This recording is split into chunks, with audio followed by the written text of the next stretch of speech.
5 de marzo de 2013. Son las 4 de la tarde en Caracas cuando Nicolás Maduro Moros sale frente a las cámaras con los ojos enrojecidos y la voz al borde del quiebre para anunciar lo que Venezuela no quería escuchar. Hugo Chávez había muerto. Y en ese momento preciso, mientras el país se derrumbaba en llanto colectivo, un hombre que hasta hacía pocos meses era prácticamente desconocido fuera de Venezuela pasó a ocupar el centro de la historia más turbulenta que América Latina había vivido en décadas. Ese hombre era Nicolás Maduro. Y la historia que se va a contar hoy comienza mucho antes de ese momento. Comienza el 23 de noviembre de 1962, en Caracas, en una familia de clase trabajadora del barrio Los Chaguáramos, en la parroquia San Pedro. Nicolás Maduro Moros nació como el único varón del matrimonio entre Nicolás Maduro García, dirigente sindical, y Teresa de Jesús Moros, una mujer nacida en Cúcuta, Colombia, que había cruzado la frontera para construir su vida en Venezuela. Esa sangre colombiana de su madre sería años después una fuente de controversia política encendida, cuando sus opositores intentarían usarla para cuestionar su derecho a gobernar. Pero en 1962, en ese apartamento de Los Chaguáramos, ese dato era simplemente la historia de una familia latinoamericana como tantas otras. Una madre colombiana. Un padre sindicalista venezolano. Un niño que creció entre el ruido de la política de izquierda y el olor del café de las mañanas caraqueñas. Maduro García, el padre, fue dirigente sindical del Socialdemócrata Acción Democrática durante su juventud, estuvo exiliado en Bogotá durante la dictadura de Marcos Pérez Jiménez. Y luego militó en el Movimiento Electoral del Pueblo. La política no era una opción en esa casa. Era el aire que se respiraba. Y Nicolás, el hijo, lo absorbió desde pequeño con una naturalidad que en otro contexto habría parecido extraordinaria. Estudió en el Liceo José Ábalos, en la parroquia El Valle de Caracas. No terminó formalmente el bachillerato. Y eso, que en la historia oficial del chavismo se convirtió en una marca de autenticidad popular, en la prueba de que Maduro era un hombre del pueblo real, no un tecnócrata de universidad. También fue durante años un punto de ataque constante de sus adversarios. Pero lo que sí hizo Maduro en esos años jóvenes, antes de que nadie supiera su nombre, revelan a un hombre más complejo de lo que cualquiera de las dos narrativas, la oficial o la opositora, estaba dispuesta a reconocer. Practicó béisbol. Fue bajista de una banda de rock llamada Enigma. Un scout de béisbol lo detectó y le ofreció un contrato para hacerlo profesional en Estados Unidos. Nicolás Maduro lo rechazó. Y a los 12 años, antes de todo eso, ya militaba en una organización política de izquierda llamada Ruptura. El hombre que décadas después gobernaría Venezuela con mano de hierro empezó su vida política siendo casi un niño. En 1979, con apenas 17 años, Nicolás Maduro ingresó a la Liga Socialista, una organización de izquierda venezolana que había vivido una tragedia fundacional apenas 2 años antes, cuando las fuerzas de seguridad del Estado asesinaron a su líder, Jorge Antonio Rodríguez, en 1977.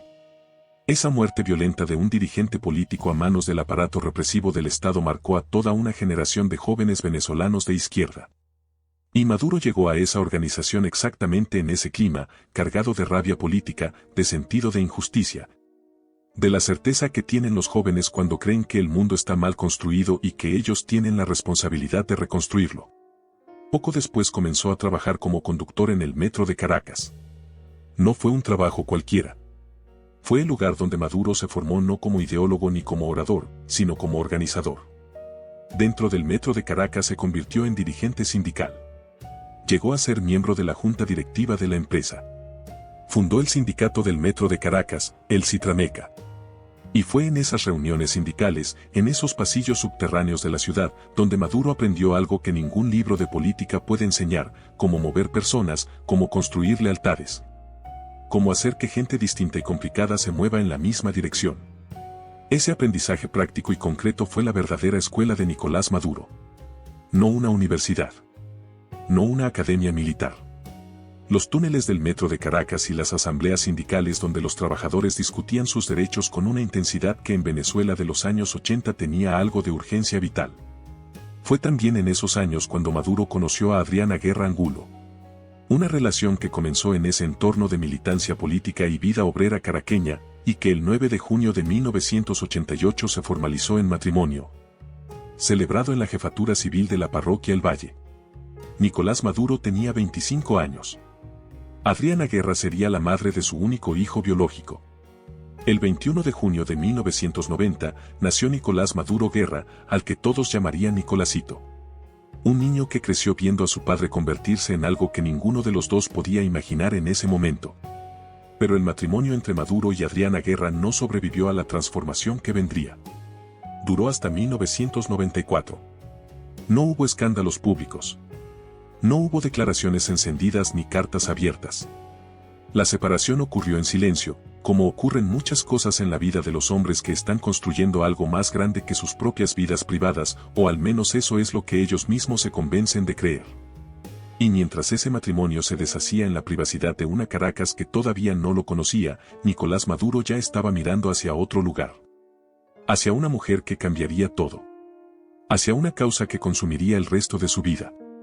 Hacia el nombre de un militar que el 4 de febrero de 1992 había salido de las sombras con una boina roja y dos palabras que Venezuela no olvidaría jamás. El 4 de febrero de 1992 es una fecha que divide la historia venezolana en dos mitades. Esa madrugada, el teniente coronel Hugo Chávez intentó tomar el poder por la fuerza. El golpe fracasó. Pero las dos palabras que Chávez pronunció frente a una cámara de televisión, por ahora, convirtieron a un militar preso en el símbolo más poderoso de la izquierda venezolana en décadas. Y Nicolás Maduro, que tenía 29 años y era conductor y dirigente sindical del Metro de Caracas, vio ese momento en televisión y sintió algo que él mismo describiría años después como un reconocimiento. La sensación de haber encontrado finalmente el nombre de lo que ya creía. Maduro no conoció a Chávez ese día. No lo conocería personalmente hasta casi 2 años después. Pero desde ese momento comenzó a moverse. Junto a la Liga Socialista y otros grupos de izquierda, participó en el acompañamiento civil al segundo intento de golpe de Estado de ese mismo año, en noviembre de 1992, también fallido. Y según los registros documentados, durante esa intentona Maduro se encargó de movilizar soldados y civiles armados por los túneles del metro, los mismos túneles donde trabajaba todos los días. Y por esos mismos túneles escapó cuando el golpe fracasó, evitando ser arrestado por apenas minutos. Ese detalle, ese hombre moviéndose en la oscuridad subterránea de Caracas para salvar su propia libertad, dice algo sobre Nicolás Maduro que sus discursos nunca dirían con tanta claridad. Era un hombre capaz de actuar en la sombra, de moverse sin ser visto, de sobrevivir en los márgenes de la legalidad cuando creía que la causa lo justificaba. El 16 de diciembre de 1993, Maduro visitó por primera vez a Hugo Chávez en la cárcel de Yare, junto a un grupo de trabajadores del metro simpatizantes del MBR 200. Ese encuentro cara a cara fue el inicio de una relación que duraría 20 años y que definiría no solo la vida de Maduro, sino la historia entera de Venezuela. Chávez, que tenía el carisma de absorber a las personas y convertirlas en extensiones de su propia voluntad, vio en Maduro algo útil, lealtad incondicional, capacidad organizativa, conexión real con el mundo sindical y obrero. Y Maduro, que llevaba años buscando un líder que encarnara lo que él creía, encontró en Chávez exactamente eso. Desde 1994 hasta 1997, Maduro participó activamente en la dirección nacional del MBR 200. El movimiento bolivariano clandestino que Chávez había comenzado a construir dentro del ejército desde los años 80. Y fue en ese espacio político, en esas reuniones clandestinas de la Venezuela de mediados de los 90, donde Nicolás Maduro conoció a la mujer que se convertiría en el eje central de su vida adulta. Su nombre era Cilia Adela Flores. Y con ella, la historia de Maduro entraría en una dimensión completamente nueva. Cilia Adela Flores nació en Tinaquillo, Estado Cojedes, en una familia de origen humilde. Estudió Derecho y se convirtió en abogada. Cuando Chávez fue encarcelado tras el golpe fallido de febrero de 1992, Cilia Flores fue una de las abogadas que asumió su defensa legal. Y fue en ese trabajo, en esa tarea de defender a un preso político que se estaba convirtiendo en símbolo, donde Cilia Flores se instaló en el núcleo más íntimo del movimiento bolivariano. Para cuando Maduro comenzó a frecuentar ese mismo círculo, Cilia ya era una figura establecida, respetada, con una presencia que no pasaba desapercibida. Ella era mayor que Maduro por algunos años. Había estado casada antes, con Walter Ramón Gavidia Rodríguez, con quien tuvo 3 hijos, Walter Jacob, nacido en 1978, Yoser Daniel, nacido en 1988, y Josual Alexander, nacido en 1990. Ese matrimonio había terminado en divorcio en los años 90. Y cuando Cilia y Nicolás comenzaron su relación sentimental, a mediados de esa misma década, los dos traían consigo historias previas, hijos de relaciones anteriores. Y una militancia política que era el verdadero idioma en que ambos se entendían. Porque lo que unió a Maduro y a Cilia Flores no fue solamente el amor, si es que ese concepto aplica en su forma más simple a una relación tan profundamente política como la de ellos. Lo que los unió fue la causa. La revolución bolivariana fue su lenguaje común, su proyecto compartido. El territorio donde ambos construyeron no solo una pareja sino una alianza estratégica que con los años se volvería indistinguible de la estructura misma del poder venezolano. En 1999, cuando Chávez ganó las elecciones y llegó al poder, Cilia Flores fue elegida para la Asamblea Nacional Constituyente. Maduro también. Los dos ingresaron juntos al sistema político formal de la nueva Venezuela bolivariana. Y desde ese momento, sus trayectorias siguieron un ascenso paralelo y entrelazado que resultaba difícil de analizar por separado. Cilia llegó a ser presidenta de la Asamblea Nacional en 2006. Maduro fue canciller de la República ese mismo año, cargo que ocupó durante 7 años, hasta 2013. Construyeron poder de forma simultánea, en instituciones distintas pero complementarias, tejiendo una red de influencia que cuando Chávez murió ya era tan densa y tan profunda que resultaba casi imposible de desmantelar desde afuera. No se casaron sino hasta el 15 de julio de 2013, 4 meses después de que Maduro asumiera la presidencia interina. La ceremonia fue discreta, sin la ostentación que hubiera resultado obscena dado el contexto de un país que comenzaba a sentir los primeros síntomas de la crisis que vendría. Pero detrás de esa discreción había algo que los venezolanos que los conocían de cerca sabían perfectamente: Cilia Flores y Nicolás Maduro llevaban juntos casi 20 años. El matrimonio fue simplemente el papel que formalizó lo que ya existía desde mucho antes. En 1999, Hugo Chávez asumió la presidencia de Venezuela con el 56% de los votos y Nicolás Maduro entró con él al mundo de la política formal. Ese año fue electo para la Asamblea Nacional Constituyente, el cuerpo redactor de la nueva Constitución bolivariana que Chávez consideraba la piedra angular de su revolución. Y Maduro cumplió ese rol con la misma eficiencia silenciosa con que había cumplido todos los anteriores, sin brillar demasiado, sin robar cámara, siendo exactamente lo que Chávez necesitaba en cada momento. Esa capacidad de subordinación inteligente fue quizás la habilidad política más sofisticada de Maduro y también la más subestimada por quienes lo observaban desde afuera. Porque no era la subordinación pasiva del hombre que no tiene ideas propias. Era la subordinación calculada del hombre que entiende que en la órbita de un sol tan intenso como Chávez, el que brilla demasiado se quema. Maduro aprendió a ser indispensable sin ser amenazante. A estar siempre presente sin generar celos. A construir lealtades propias dentro del movimiento sin que Chávez las percibiera como una red alternativa de poder. En 2005 fue elegido presidente de la Asamblea Nacional, el órgano legislativo más importante del país. Y en 2006, Chávez lo nombró canciller de la República, ministro de Relaciones Exteriores. Ese nombramiento fue una señal que pocos leyeron correctamente en ese momento, pero que en retrospectiva resulta reveladora. Chávez no ponía en la Cancillería a cualquiera. La Cancillería era el escaparate internacional de la Revolución Bolivariana, el lugar donde Venezuela negociaba con el mundo, construía alianzas. Movía petróleo y dinero y discurso político en una combinación que era en sí misma una forma de poder. Y Maduro, el exconductor de metro que no había terminado el bachillerato, ocupó ese cargo durante 7 años con una competencia que sorprendió incluso a sus críticos más encarnizados. Viajó por el mundo representando a Venezuela. Construyó relaciones con Cuba, con Irán, con Rusia, con China, con los gobiernos de izquierda de América Latina. Aprendió los códigos de la diplomacia internacional sin haber pasado por ninguna academia que los enseñara formalmente. Y en ese proceso, el hombre que había empezado su vida adulta en los túneles del metro de Caracas se fue convirtiendo en algo que nadie de su barrio de origen habría podido anticipar. El 8 de diciembre de 2012, con el cáncer avanzando y la muerte acercándose de una forma que ya no podía negar, Chávez hizo algo que selló el destino de Venezuela y el de Maduro de forma simultánea. Frente a las cámaras, con la voz aún poderosa pero el cuerpo visiblemente deteriorado, Chávez señaló a Nicolás Maduro como su sucesor. Si él quedaba incapacitado, Maduro debía asumir. Y luego debían convocarse nuevas elecciones. Esas palabras fueron el testamento político más importante de la revolución bolivariana. Y Maduro las recibió con una expresión que quienes estaban en la sala describieron como la de un hombre que sabía exactamente lo que ese momento significaba y el peso que traía consigo. El 5 de marzo de 2013, Hugo Chávez murió. Nicolás Maduro tenía 50 años. Llevaba 14 años en el núcleo del poder bolivariano. Había sido constituyente, legislador, canciller, vicepresidente. Conocía los mecanismos del Estado venezolano con una profundidad que pocos podían igualar. Y sin embargo, cuando asumió la presidencia interina ese mismo día, quedó expuesto de una forma que ningún cargo anterior le había exigido enfrentar. Porque gobernar al lado de Chávez era una cosa. Gobernar en lugar de Chávez era otra completamente distinta. Chávez era el origen de la legitimidad de todo el sistema. Era el carisma que convertía las decisiones arbitrarias en decretos revolucionarios.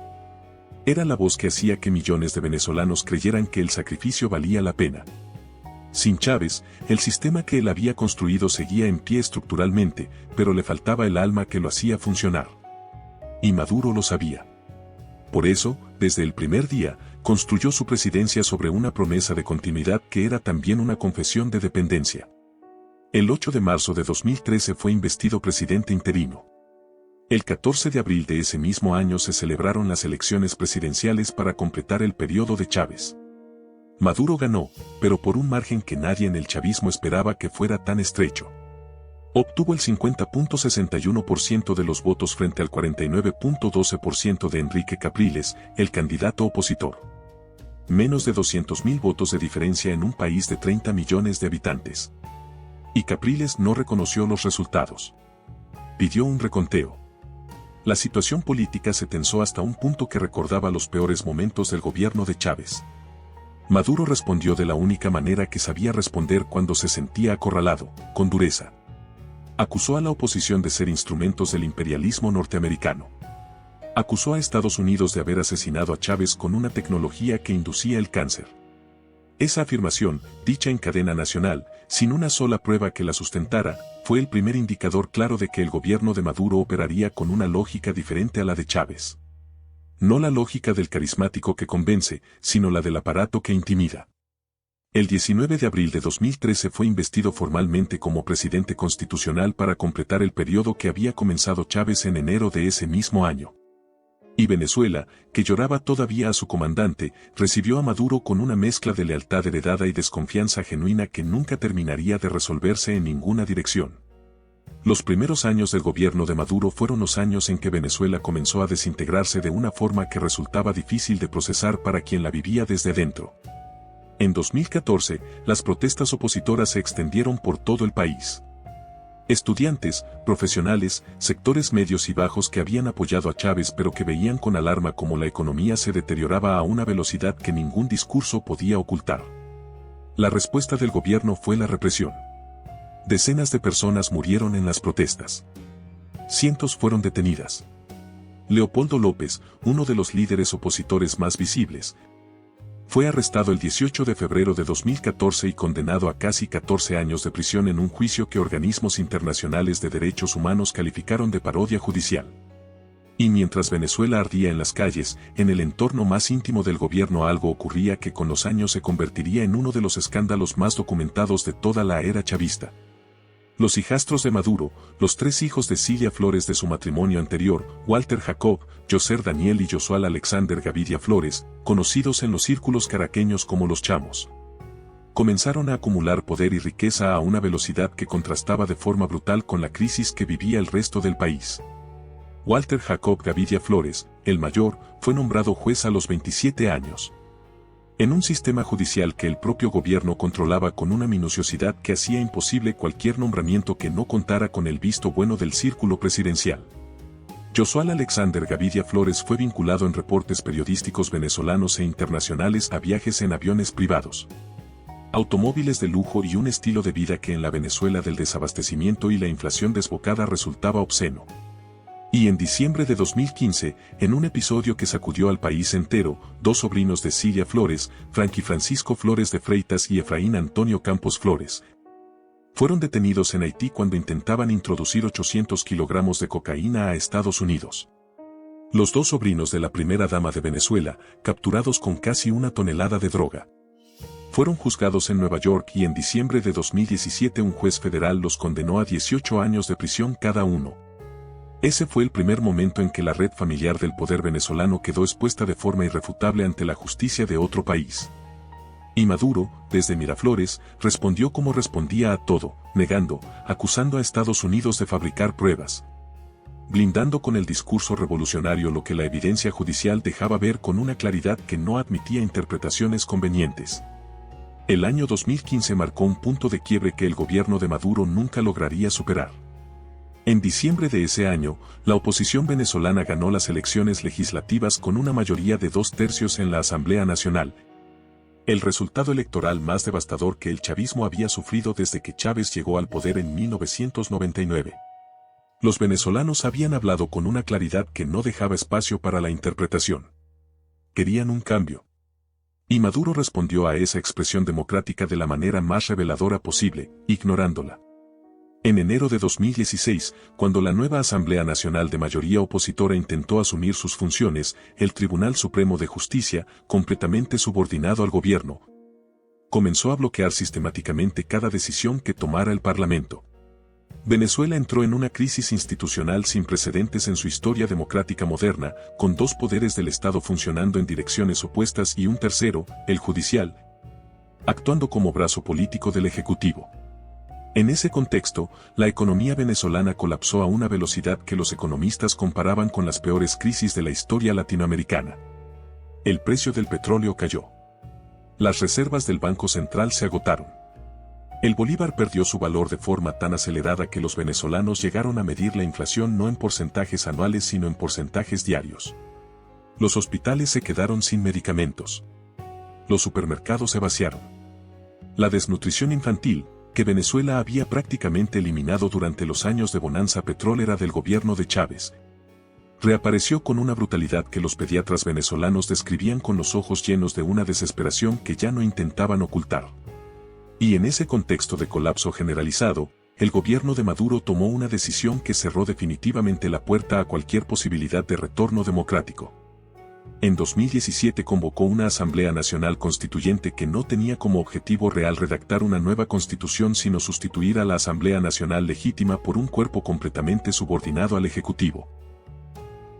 La convocatoria fue denunciada por la oposición, por la Fiscalía General, por organismos internacionales y por la propia Constitución de 1999 que Chávez había diseñado y que ahora Maduro usaba como papel mojado. La fiscala general Luisa Ortega Díaz, que había sido una funcionaria leal al chavismo durante años, se atrevió a denunciar públicamente el carácter inconstitucional de la maniobra. Su respuesta fue la destitución fulminante y el exilio forzado. Eso era la Venezuela de Maduro en 2017. El 20 de mayo de 2018, Venezuela celebró elecciones presidenciales en condiciones que la comunidad internacional no reconoció como legítimas. La oposición mayoritaria las boicoteó. Los principales líderes opositores estaban presos, exiliados o inhabilitados. La participación oficial fue del 46%, aunque observadores independientes calcularon cifras significativamente menores. Nicolás Maduro fue reelecto con el 67.7% de los votos en un proceso que la Organización de Estados Americanos, la Unión Europea, el Grupo de Lima y el Grupo de los 7 rechazaron como fraudulento. 54 países no reconocieron su reelección. Y el 23 de enero de 2019, el presidente de la Asamblea Nacional, Juan Guaidó, se proclamó presidente encargado de Venezuela ante una multitud en Caracas, invocando el artículo 233 de la Constitución. Más de 50 países, incluido Estados Unidos, reconocieron a Guaidó como presidente legítimo. Venezuela tuvo durante meses dos hombres que reclamaban simultáneamente ser el presidente del mismo país. Maduro, sin embargo, mantenía el control real del Estado, de las Fuerzas Armadas, de los cuerpos de seguridad, de la maquinaria represiva que para ese entonces había perfeccionado con una eficiencia que resultaba escalofriante.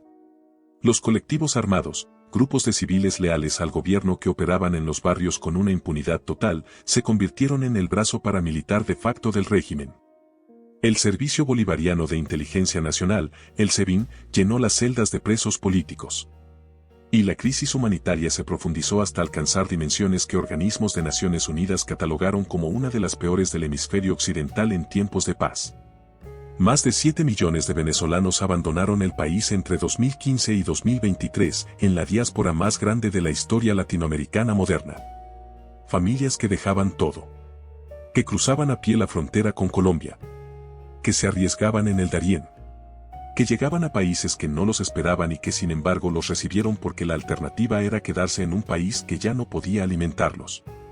Y mientras ese éxodo masivo vaciaba Venezuela de su gente más joven y más preparada, Maduro seguía gobernando desde Miraflores con una combinación de represión, discurso revolucionario y apoyo externo de Cuba, Rusia, China e Irán que le permitía mantenerse en el poder a pesar de todo.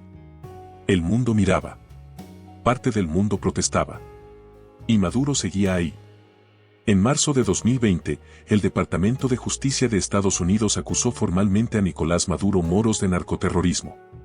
La acusación, presentada por la Fiscalía del Distrito Sur de Nueva York, lo señalaba junto a otros altos funcionarios venezolanos de haber conspirado con las Fuerzas Armadas Revolucionarias de Colombia, las FARC, para usar el territorio venezolano como corredor de tráfico de cocaína hacia Estados Unidos y Europa. El Departamento de Estado ofreció una recompensa de $15 millones por información que condujera a su arresto. Otros 5 millones por información sobre Cilia Flores. El gobierno venezolano rechazó las acusaciones como una fabricación imperialista. Pero la acusación no era un documento político. Era un expediente judicial con testimonios, fechas, nombres, rutas y montos. Y los nombres que aparecían en ese expediente no eran figuras periféricas del régimen. Eran el corazón mismo del poder venezolano. El jefe del Cartel de los Soles, la organización criminal que según la acusación operaba desde las más altas esferas del Estado venezolano, era identificado como el propio Maduro. El mismo hombre que había comenzado su vida adulta conduciendo buses y organizando sindicatos en los túneles del metro de Caracas estaba siendo acusado por la justicia del país más poderoso del mundo de ser el jefe de una red de narcotráfico que movía toneladas de cocaína hacia el norte. Esa acusación transformó la naturaleza del conflicto entre Venezuela y Estados Unidos. Ya no era simplemente una disputa ideológica entre el socialismo bolivariano y el capitalismo norteamericano, el tipo de conflicto que América Latina había vivido en distintas versiones durante décadas. Era algo más concreto y más peligroso. Era una acusación penal formal contra un jefe de Estado en ejercicio, con una recompensa adjunta que lo convertía en objetivo de una forma que no tenía precedentes en la región. Y el Maduro que respondió a esa acusación en cadena nacional no fue el hombre nervioso o acorralado que sus críticos esperaban ver. Fue el mismo Maduro de siempre, directo, desafiante, envuelto en el lenguaje de la soberanía y la resistencia antiimperialista que había aprendido de Chávez y que manejaba con una fluidez que en otras circunstancias habría resultado casi admirable. Pero detrás del discurso, Venezuela seguía hundiéndose. El 28 de julio de 2024 fue el día en que la historia de Venezuela llegó a un punto de no retorno que ni los analistas más pesimistas habían anticipado con exactitud. Ese día se celebraron las elecciones presidenciales. Nicolás Maduro se enfrentaba a Edmundo González Urrutia, el candidato de la plataforma opositora Plataforma Unitaria Democrática, respaldado por María Corina Machado, la líder opositora más popular del país que había sido inhabilitada para presentarse ella misma como candidata. Lo que ocurrió ese día y en los días siguientes constituyó uno de los episodios más documentados y más controvertidos de la historia política latinoamericana reciente. La oposición recogió y publicó las actas electorales de miles de mesas de votación en todo el país, documentos oficiales del propio Consejo Nacional Electoral venezolano, que mostraban que Edmundo González había ganado con una diferencia amplia e irrefutable. El Consejo Nacional Electoral, sin embargo, proclamó ganador a Maduro sin publicar los resultados desagregados mesa por mesa, en violación directa de la normativa electoral venezolana. La comunidad internacional exigió la publicación de las actas. Maduro se negó. Las protestas estallaron en todo Venezuela. La represión fue brutal y documentada. Según organizaciones de derechos humanos, al menos 27 personas murieron en las protestas postelectorales. Más de 2.000 fueron detenidas. El Centro Carter, organismo internacional de observación electoral que había sido invitado por el propio gobierno venezolano, concluyó que las elecciones no habían cumplido con los estándares internacionales de integridad electoral y que los resultados proclamados por el CNN no podían verificarse. Más de 80 países no reconocieron la reelección de Maduro. Algunos de ellos eran aliados históricos del chavismo. El gobierno de Lula en Brasil, el de Boric en Chile, el de Petro en Colombia, todos de izquierda, todos con relaciones previamente cordiales con Caracas. Exigieron la publicación de las actas y se negaron a reconocer los resultados oficiales sin esa verificación. Y Maduro, el hombre que había llegado al poder prometiendo continuar la revolución del pueblo, respondió al pueblo que le exigía transparencia con detenciones, con amenazas. Con el mismo aparato represivo que había construido durante una década para exactamente ese propósito. Mientras Venezuela se debatía entre la represión postelectoral y el colapso económico que ya era parte del paisaje cotidiano del país. El entorno familiar de Nicolás Maduro seguía acumulando evidencia que contrastaba de forma demoledora con el discurso de austeridad revolucionaria que el gobierno proyectaba hacia afuera. En julio de 2019, el Departamento del Tesoro de Estados Unidos impuso sanciones simultáneas a los 3 hijastros de Maduro, los hijos de Cilia Flores. Walter Jacob, Yoser Daniel y Josual Alexander Gavidia Flores fueron incluidos en la lista negra del Tesoro norteamericano acusados de recepción de sobornos, cobro de comisiones ilícitas y obtención de contratos sobrevaluados con el gobierno venezolano. La acusación describía una red que usaba los recursos del Estado venezolano como si fueran patrimonio privado de la familia presidencial. Nicolás Maduro Guerra, Nicolásito, el único hijo biológico de Maduro, fue sancionado también por el Tesoro estadounidense por su participación en esquemas similares. El muchacho que había nacido el 21 de junio de 1990, hijo del primer matrimonio de su padre con Adriana Guerra Angulo, había crecido para convertirse en diputado a la Asamblea Nacional y en uno de los principales operadores políticos del régimen. Y en marzo de 2015, cuando tenía 24 años, su nombre apareció en todos los noticieros del mundo por un episodio que en cualquier otro contexto habría resultado inverosímil. En la boda de un empresario sirio-venezolano en el lujoso Hotel Gran Meliá de Caracas, Nicolásito fue recibido con una lluvia de billetes de dólares mientras Venezuela sufría una escasez de divisas que hacía que conseguir dólares fuera una hazaña cotidiana para la mayoría de los ciudadanos. Las imágenes circularon en redes sociales y generaron una indignación que incluso algunos chavistas no pudieron contener. Maduro padre no condenó el episodio públicamente. La maquinaria oficial intentó minimizarlo. Pero las imágenes quedaron como documento de la brecha entre el discurso y la realidad, entre la revolución que se predicaba desde el palacio y la vida que se vivía en su interior. Esa brecha, visible y documentada, fue acumulándose durante años en la memoria de los venezolanos que la padecían desde afuera, sin poder hacer nada. Viendo cómo el país que sus padres habían construido se deshacía mientras los hijos del presidente bailaban bajo una lluvia de dólares en hoteles de 5 estrellas. Hay una dimensión de la historia de Nicolás Maduro que sus defensores más leales siempre han intentado preservar de la crítica y que sus detractores más encarnizados han intentado demoler con la misma intensidad. Es la dimensión de su origen. Porque Maduro sí vino de donde dice que vino. Sí creció en una familia de clase trabajadora caraqueña. Sí trabajó como conductor. Sí organizó sindicatos.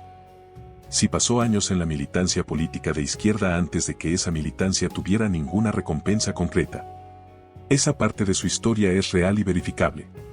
Y es también la parte que hace que su trayectoria posterior resulte tan difícil de categorizar con simpleza.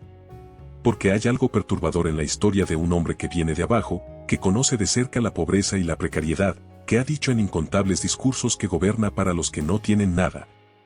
Y que sin embargo construyó un entorno familiar y un aparato de poder donde la corrupción, el nepotismo y el abuso operaron con una impunidad que el sistema que él controlaba garantizaba de forma activa. Esa contradicción no es exclusiva de Maduro. Es la contradicción clásica del poder sin controles. El tipo de transformación que ocurre cuando las instituciones que deberían limitar a los gobernantes son destruidas metódicamente por los mismos gobernantes que deberían respetarlas. Chávez comenzó ese proceso de demolición institucional. Maduro lo completó. Y el resultado fue un Estado donde la ley era lo que el Ejecutivo decía que era la ley, donde los jueces respondían al palacio, donde los medios independientes fueron clausurados o comprados uno por uno, donde los periodistas que investigaban demasiado encontraban sus vidas complicadas de formas que no siempre eran explícitas pero que siempre eran efectivas.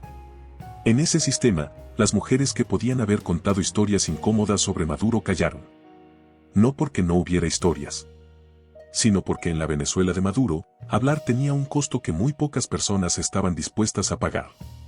A diferencia de Chávez, cuyas relaciones personales dejaron rastros documentados en testimonios y libros escritos por mujeres que se atrevieron a hablar, La vida privada de Maduro fue protegida con una hermeticidad que resultaba en sí misma reveladora. Cilia Flores no era solo su esposa. Era su socia política más cercana, la mujer que muchos analistas venezolanos identificaban como la verdadera arquitecta de las decisiones más duras del régimen. Y esa alianza tan estrecha entre los dos, tan fusionada con el proyecto de poder que compartían, hizo que el espacio para cualquier otra historia personal de Maduro quedara cerrado de una forma que Chávez nunca logró o nunca quiso lograr. El 3 de enero de 2026 es una fecha que todavía el mundo procesa. Ese día, el presidente de Estados Unidos Donald Trump anunció una operación a gran escala contra Venezuela. Y en medio de esa operación, Nicolás Maduro Moros y Cilia Adela Flores fueron capturados en Caracas y trasladados a territorio estadounidense. Las imágenes que circularon en las primeras horas mostraban algo que habría parecido imposible apenas meses antes. El hombre que había gobernado Venezuela durante 12 años, que había sobrevivido sanciones, intentos de golpe, presiones internacionales y el colapso de su propio país, llegaba esposado a una base militar en Nueva York. Fue trasladado al Centro de Detención Metropolitana de Brooklyn. Junto a Cilia Flores, enfrentaría cargos de narcoterrorismo y tráfico de drogas en un tribunal federal del Segundo Distrito de Nueva York. La misma corte donde años antes los sobrinos de Cilia habían sido condenados a 18 años de prisión por introducir cocaína a Estados Unidos.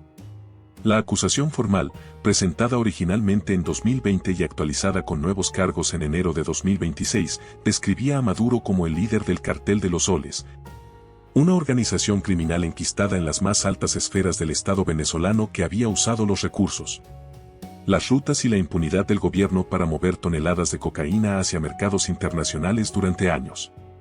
Los cargos incluían conspiración para importar narcóticos, posesión de armas en relación con el narcotráfico y financiamiento del terrorismo. Las penas potenciales sumaban décadas de prisión. En Venezuela, la reacción fue la que cabía esperar de un sistema construido sobre décadas de lealtad al hombre que lo encabezaba. Nicolásito emitió un comunicado desde la clandestinidad rechazando la operación. Los militares que quedaban leales al régimen hablaron de invasión imperialista. Pero el aparato del Estado venezolano, sin su centro, mostró por primera vez en décadas algo que se parecía a la fragilidad real que siempre había estado detrás de la fachada de invulnerabilidad que Maduro había proyectado con tanto cuidado. Y los hijastros, los chamos, Walter, Yoser y Josual Gavidia Flores, desaparecieron de sus residencias habituales en las horas siguientes a la detención. Su paradero era desconocido. La maquinaria familiar del poder venezolano, construida durante más de una década sobre contratos sobrevaluados, sanciones internacionales ignoradas y una impunidad que parecía inagotable, se dispersó en silencio en cuestión de horas. Lo que queda cuando el poder se va son las personas. Siempre las personas. No los discursos grabados en cadena nacional. No los murales en las paredes de Caracas. No los decretos firmados en el Palacio de Miraflores. Las personas. Y en la historia de Nicolás Maduro Moros, esas personas son muchas y sus historias son complejas y no se resumen con justicia en ninguna narrativa simple. Está Adriana Guerra Angulo, la primera esposa, la madre de Nicolásito, que crió a su hijo mientras su exmarido ascendía hacia un poder que ninguno de los dos podía haber imaginado cuando se casaron en 1988 en la jefatura civil de la parroquia El Valle. Está Nicolás Maduro Guerra, el hijo, que creció siendo el heredero de un apellido que era simultáneamente un escudo y una trampa, que entró a la política de la mano de su padre y que hoy enfrenta cargos en una corte federal estadounidense por exactamente esa herencia. Están los tres hijos de Cilia Flores, los chamos, que crecieron dentro del poder bolivariano y que acumularon bajo su sombra fortunas y conexiones que el Departamento del Tesoro de Estados Unidos documentó con una precisión que no dejó espacio para la duda. Y está Cilia Flores, la figura que muchos analistas consideran indescifrable, la mujer que acompañó a Maduro durante casi 3 décadas, que construyó con él no solo una familia sino un proyecto de poder, y que llegó esposada junto a él al mismo edificio federal de Brooklyn donde años antes sus propios sobrinos habían escuchado su condena. Y luego está Venezuela. Un país que en la era de Maduro perdió más de 7 millones de sus ciudadanos a la diáspora, que vio sus hospitales vaciarse de medicamentos y sus supermercados vaciarse de alimentos, que vivió una hiperinflación que llegó a ser la más alta del planeta, que soportó una represión política documentada por organismos de Naciones Unidas en términos que no dejaban espacio para eufemismos. Ese es el balance real del gobierno de Nicolás Maduro. no el que él construyó en sus discursos. El que construyeron los millones de venezolanos que decidieron que irse era la única forma de sobrevivir. La historia de Nicolás Maduro es la historia de un hombre que vino genuinamente de abajo, que conocía de cerca lo que significa no tener. Y que sin embargo construyó un sistema donde los que no tenían siguieron sin tener mientras los más cercanos al poder acumulaban con una impunidad que el propio sistema garantizaba. Esa contradicción no es única en la historia humana. Es la historia de muchos hombres que llegaron al poder prometiendo romper las cadenas y terminaron siendo los carceleros. Lo que sí es único en la historia de Maduro es la escala de lo que ocurrió en Venezuela bajo su gobierno. Y el testimonio irrefutable que quedó grabado no en los libros de texto bolivarianos sino en los expedientes judiciales de Nueva York, en los informes de la ONU, en las actas electorales que el pueblo venezolano preservó con sus propias manos como el único registro verdadero de lo que quisieron y de lo que les fue negado. Eso es lo que ningún mural puede borrar. Eso es lo que queda.